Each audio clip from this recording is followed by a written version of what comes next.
रात देर से घर लौटने के बाद जुक्योंग अपने कमरे में मायूस होकर बिस्तर पर लेटी थी। तभी अचानक उसका फोन बज उठा। कॉल उठाते ही उसने चौंक कर देखा कि कॉल करने वाला कोई और नहीं बल्कि सूहो था। जुक्योंग हैरान रह गई और घबराते हुए पूछ बैठी, तुम्हें मेरा नंबर कैसे मिला? सूहो ने बड़े ही साधारण ढंग से कहा कि उसने किसी से सुन लिया। फिर उसने यह भी याद दिलाया कि जुक्योंग को उसे कुछ देना था। जुक्योंग ने तुरंत अपनी टेबल पर रखे पेपर बैग की ओर देखा और समझ गई कि वह कॉमिक बुक की बात कर रहा है। दोनों ने मिलने के लिए पार्क कैफे का समय तय किया। मगर जुक्योंग के मन में सवालों की झड़ी लग गई। क्या सूहो बिना मेकअप वाली जुक्योंग को बुला रहा है या मेकअप वाली को? अपने चेहरे का राज छुपाने के लिए जुक्योंग ने एक अजीब तरकीब निकाली। वह आधी रात को हेलमेट पहनकर कैफे पहुंची। सूहो ने हैरान होकर पूछा, हेलमेट क्यों पहना है? जुक्योंग ने मुस्कुराकर कहा, सुरक्षा के लिए। कहीं बाइक से गिर गई तो चेहरा बिगड़ सकता है।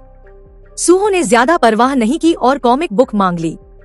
किताब देने के बाद भी उसने जुक्योंग को गर्म पानी पीने के लिए कहा। जुक्योंग ने हेलमेट उतारे बिना स्ट्रॉ से पानी पिया, जिससे कैफे में बैठे लोग उसे अजीब नजरों से देखने लगे। सूहो को उसकी हरकतें बहुत अटपटी लगी। बाथरूम में हेलमेट उतारते समय जुक्योंग अपनी बहन को अचानक डरा बैठी। वह किसी तरह संभलकर वापस टेबल पर लौटी और सूहो से बस उतनी ही बातें की जितनी जरूरी थी। घर लौटते वक्त उसने ठान लिया कि कल से वह सूहो से दूरी बनाएगी। अगले दिन उसने सूहो की धुली हुई यूनिफॉर्म लौटाई और बिना कुछ कहे क्लास से निकल गई। उसी वक्त उसकी टक्कर सेओजून से हो गई, जिसे याद आया कि जुक्योंग ने उसका कीमती हेलमेट लिया था। खेल के समय जब जुक्योंग गेंद उठाने गई, सेओजून ने दोबारा रास्ता रोककर कहा, हेलमेट कब लौटा रही हो? जुक्योंग ने बहाना बनाते हुए अगले दिन लौटाने की बात कही। तभी अचानक एक बॉल सेओजून के सिर पर जा लगी और वह हंस पड़ा। उसी दिन सूहो का जन्मदिन था। क्लास के दोस्तों ने सरप्राइज प्लान किया। जैसे ही केक लाया गया, गलती से पूरा केक जुक्योंग के चेहरे पर जा गिरा। सब लोग उसे चेहरा धोने को कहने लगे, पर जुक्योंग डर गई। अगर वह चेहरा धोएगी तो उसका असली रूप सबके सामने आ जाएगा। वह तेजी से बैग उठाकर बाथरूम की ओर भागी। रास्ते में सेओजून से टकरा गई, लेकिन यह सारा दृश्य सिर्फ उसकी कल्पना था। असल में जब केक गिरा, सूहो ने तुरंत अपनी जैकेट निकालकर उसका चेहरा ढक दिया और उसे टीचर्स वॉशरूम ले गया।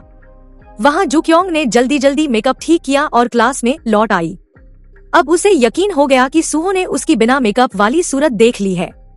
अब जुक्योंग और सूहो के बीच एक नया रिश्ता पनपने वाला है। लेकिन सेओजून का एंट्री ड्रामा इस कहानी को और दिलचस्प मोड़ देगा। क्या जुक्योंग का राज लंबे समय तक सुरक्षित रह पाएगा? उस शाम सूहो ने उसे फिर फोन किया और कॉमिक बुक स्टोर में मिलने बुलाया। जुक्योंग बिना मेकअप वहां पहुंची। सूहो ने उसे तिरामिसू देते हुए कहा कि उसकी क्लास में कोई लड़की है जो बिल्कुल उसी जैसी दिखती है।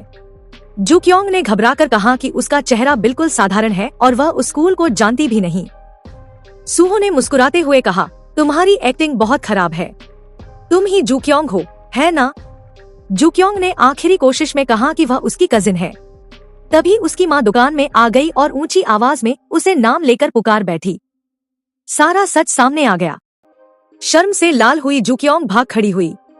लेकिन असल में सूहो पहले से सब जान चुका था।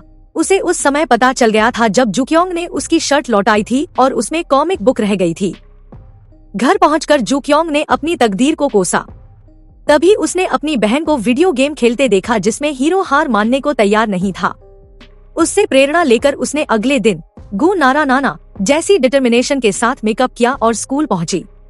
वह सीधे सूहो के पास गई और तेज आवाज में कहा, अगर तुमने मेरा मेकअप का राज किसी को बताया तो मैं तुम्हें छोड़ूंगी नहीं। सूहो ने शांति से अपनी जेब से एक ब्रेसलेट निकाला और उसे दिखाया। यह वही ब्रेसलेट था जिसे जुक्योंग कभी भूल चुकी थी। उसे देखते ही वह घबराकर लगभग घुटनों पर बैठ गई और बोली, प्लीज किसी को मत बताना, मैं जो कहोगे करूंगी। सूहो ने मुस्कुराकर कहा, ठीक है, राज हमारा ही रहेगा। जुक्योंग को लगा मानो उसे कोई गार्डियन एंजल मिल गया हो। क्लासरूम में लौटने के बाद सूहो को बाहर की धूप बहुत तेज लगी। जुक्योंग तुरंत उठी और पर्दे खींचकर खिड़की ढक दी। क्लास के बीच में जुक्योंग को अचानक सूहो का मैसेज आया, प्यास लगी है। जुक्योंग ने तुरंत टीचर से झूठ बोला कि उसे पेट दर्द है और जल्दी से बाहर भाग गई, जिस पर क्लास के सारे बच्चे हंस पड़े। 1 मिनट बाद वो पानी की बोतल लेकर दौड़ती हुई आई और सूहो को पकड़ा दी। अंदर से गुस्सा थी, पर चेहरे पर मजबूरी की मीठी मुस्कान थी। थोड़ी देर बाद सियोजून शीशे में देख रहा था, तभी जुक्योंग होमवर्क की कॉपियों का ढेर लेकर घर जाने ही वाली थी कि उससे टकरा गई। जैसे ही वो जाने लगी, सियोजून ने उसे दीवार से घेर लिया और पूछा कि उसने हेलमेट क्यों नहीं लौटाया। जुक्योंग को तभी याद आया और बोली कि कल लौटा देगी। सियोजून ने कहा कि अगर कल नहीं लौटाया तो वह नहीं छोड़ेगा। जुक्योंग जैसे तैसे वहाँ से निकली। सुहो का होमवर्क ऑफिस में जमा करके वो वापस क्लास आई और सुहो को कहा, मिशन पूरा हुआ।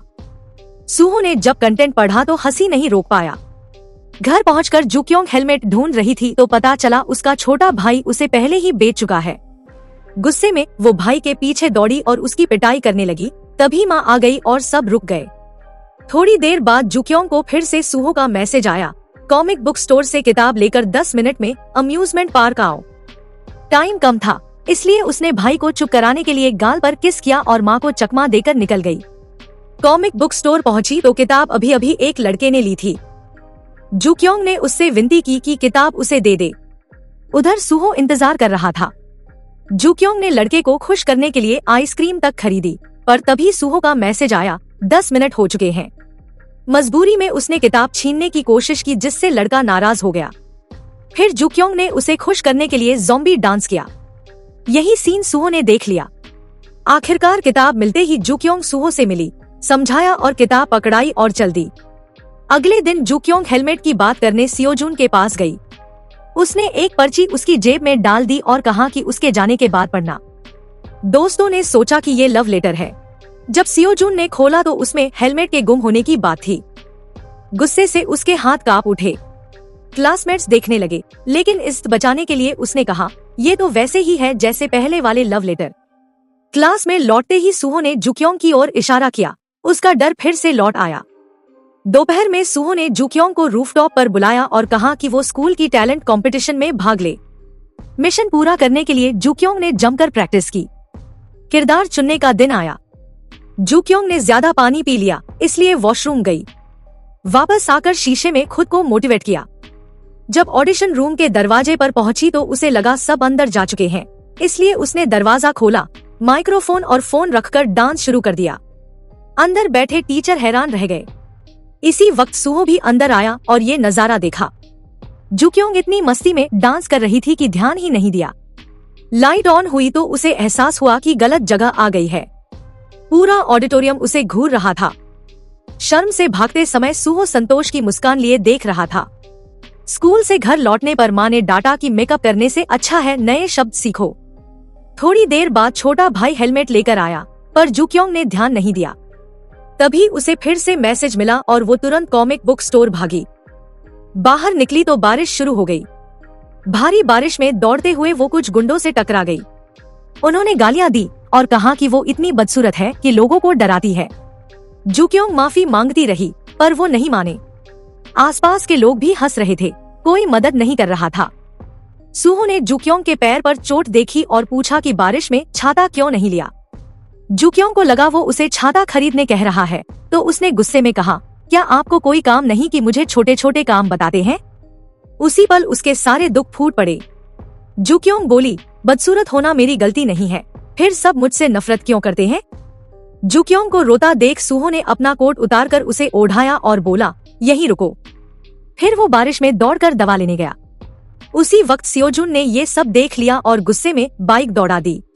जब सुहो वापस आया तो जुक्योंग वहाँ नहीं थी। घबराकर उसने पुकारा, फिर पीछे देखा तो जुक्योंग बैठी मिली। सुहो ने उसका घाव बड़े ध्यान से साफ किया। असल में सुहो बार बार उसे बुलाता इसलिए था कि वो उसका ध्यान खींच सके। अगले दिन कैंटीन में सियोजून ने देखा कि सुहो और जुक्योंग एक दूसरे से हंस खेल रहे हैं। सियोजून का गुस्सा 7वें आसमान पर था। वो बिना कुछ बोले सुहो के पास गया और उसका खाना जमीन पर गिरा दिया। फिर जुक्योंग के पास बैठ गया। जुक्योंग को लगा कि वो हेलमेट के लिए आया है, पर सियोजून बोला कि वो उसके साथ खाना खाना चाहता है। ये देखकर सुहो खुद को रोक नहीं पाया। उसने सियोजून को पकड़कर खड़ा किया। दोनों में हाथापाई हो गई। टीचर के आने से पहले ही सियोजून ने सुहो को गिरा दिया।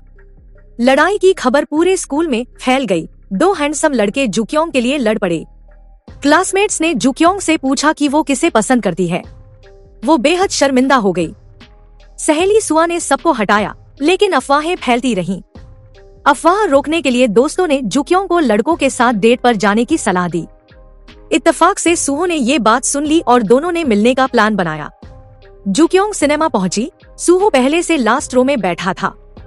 फिल्म चल रही थी, लेकिन सुहो की नजरें जुक्योंग और उसके साथी पर थी। उसे लगा कि वे कुछ कर रहे हैं, तो वो जल्दी से आगे बढ़ा, पर नतीजा ये कि उसने गलत आदमी को पकड़ लिया। जुक्योंग शोर सुनकर पीछे मुड़ी और सुहो तुरंत लंबे बालों वाले उस आदमी की बाहों में छुप गया। फिल्म खत्म होने के बाद वो लड़का अगली डेट का प्रस्ताव रखता है। जुक्योंग मान जाती है। जाते जाते वो उसके बाल सहलाता है। जुक्योंग के पीछे सुहो था, जिसने बचने के लिए होर्डिंग बोर्ड से टक्कर मार ली ताकि दिख न सके। घर पहुंचने पर जुक्योंग को उस लड़के का मैसेज आया, माफ करना, मेरी पहले से गर्लफ्रेंड है, इसलिए आगे नहीं मिल सकता। जुक्योंग का दिल टूट गया। प्यार शुरू होने से पहले ही खत्म हो गया। असल में जुक्योंग के जाने के बाद सुहो ने देखा कि वही लड़का दूसरी लड़की से मिला। सुहो उसका पीछा करते हुए बाथरूम तक गया और उसे धमकाया। तब जाकर उस लड़के ने मैसेज भेजा कि वो जुक्योंग से नहीं मिल सकता। अगले दिन स्कूल जाते वक्त सियोजून बाइक पर जुक्योंग के पास से गुजरा। जुक्योंग इतनी डर गई कि उसकी लिपस्टिक नाक पर लग गई। गुस्से में उसने चेहरा बना लिया। सियोजून ने रुककर पूछा, तुम और सुहो डेट कर रहे हो? जुक्योंग ने सिर हिलाया, नहीं। उसने उसके चेहरे को देख अंदाजा लगाया कि वाकई में वो झूठ नहीं बोल रही।